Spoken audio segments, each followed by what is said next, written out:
श्री श्याम सुंदर सोचे हम क्या करें। तब श्री वृंदा देवी, वृंदा सखी से ठाकुर जी ने परामर्श किया। वृंदा सखी आपकी क्या कहनी है, आप आज्ञा दो। वृंदा सखी बोली देखो मनानी पड़ेगा ठाकुर जी को, कैसे मनाया जाए। बोले अब ऐसे तो तुम्हें एक स्वीकार, मान में भी बहुत प्रकार के मान होते हैं। एक होता है दृढ़ मान, एक होता है जैसे सुनी बात पर नाराज हो, जैसे वो सुने अरे अरे वो तो आपके लिए गीत गा रहे थे, सुनी किसी से, तो हमको लगा शायद हो सकता है there is still a chance कि ये गलत सुन लिया हो। हम अपने ही कान से कोई चीज सुन लेवे तो फिर तो बात कंफर्म हो गई, हमने खुद देखी खुद सुनी। ऐसे ही एक मान होता है कि कोई बोले कि श्री कृष्ण ऐसे कर रहे थे तो चलो there is still a chance. आज तो प्रिया जी सामने ही देखी कि तो सभी के साथ ऐसे नृत्य कर रहे हैं, चाहे महादेव हो चाहे कोई और देव हो, ये तो क्या मतलब हुआ। तो आज दृढ़ मान हुआ, दृढ़ मान हुआ। तो प्रिया जी बोली आज तो हम बातें नहीं करेंगे। तो वृंदा सखी उसी समय ठाकुर जी को सफेद सफेद कपड़ा तो पहने हुए थे, जो नीचे ठाकुर जी ने मर्दानी धोती पहनी थी उसको साड़ी में बदले, पीतांबरी डाल के श्री ठाकुर जी को श्यामा सखी बनाई। और श्यामा सखी बना करके श्री प्रिया जी को के कुंज में पधारे। ललिता, विशाखा, रंग देवी, सुदेवी, श्रीदेवी, चंपक लता सब सखियां विराजमान है। प्रिया जी वृक्ष के नीचे मानिनी बैठी हैं और ठाकुर जी पहुंचे हैं। प्रिया जी, ठाकुर जी कह रहे हैं बिल्कुल प्रिया जी सच्ची कह रहे हो, सच्ची कह रहे हो, आपने बिल्कुल दृढ़मान सही किया है, ये तो बहुनायिका वल्लभ हैं। ऐसे ऐसे श्री कृष्ण कहने लगे, गीत गोविंद का शब्द है, ऐसे ऐसे श्री कृष्ण खूब जोर जोर से कहने लगे। अब प्रिया जी ये सुनकर के भाव बदल बैठी और प्रिया जी ठाकुर जी के गुण गा रही हैं। उसी बीच चंद्रावली वर्ग के कुछ परिकरी ने आकर के निवेदन किया, अरे प्रिया जी आप क्या मानी नहीं हुई, श्री कृष्ण भी रास छोड़कर चने कहां चले गए।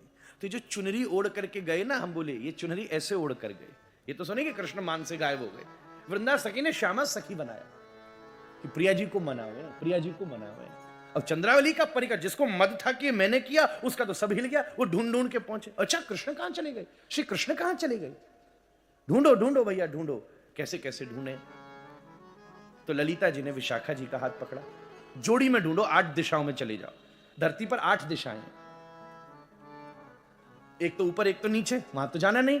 धरती पर तो 8 ही दिशाएं, एक जोड़ी इधर जाओ, एक जोड़ी इधर जाओ, एक जोड़ी इधर जाओ। इंदुलेखा और चंपक लता एक साथ जाओ, ललिता विशाखा एक साथ जाओ। प्रिया जी तू, बोले हम भी ढूंढेंगे। बोले तू, तो उसी समय श्यामा सखी आगे आ गई, चल चल प्रिया हम और तू हाथ पकड़ के ठाकुर जी को ढूंढो। तो श्री ठाकुर जी ने प्रिया जी का हाथ पकड़ लिया श्यामा सखी बन करके, घूंघट डाल के।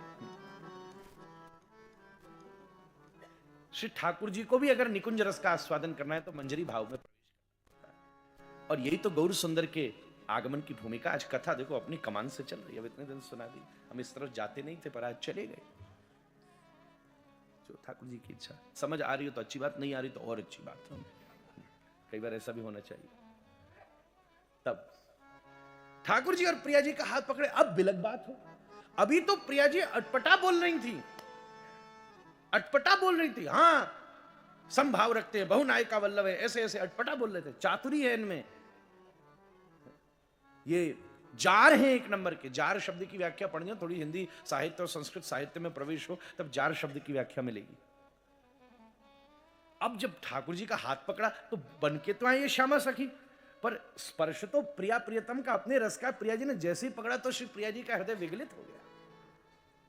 अब मान विगलित हो गया, और विगलित होकर मान से अब तो श्री प्रिया जी श्री कृष्ण के गुण गाती फिर रही हैं।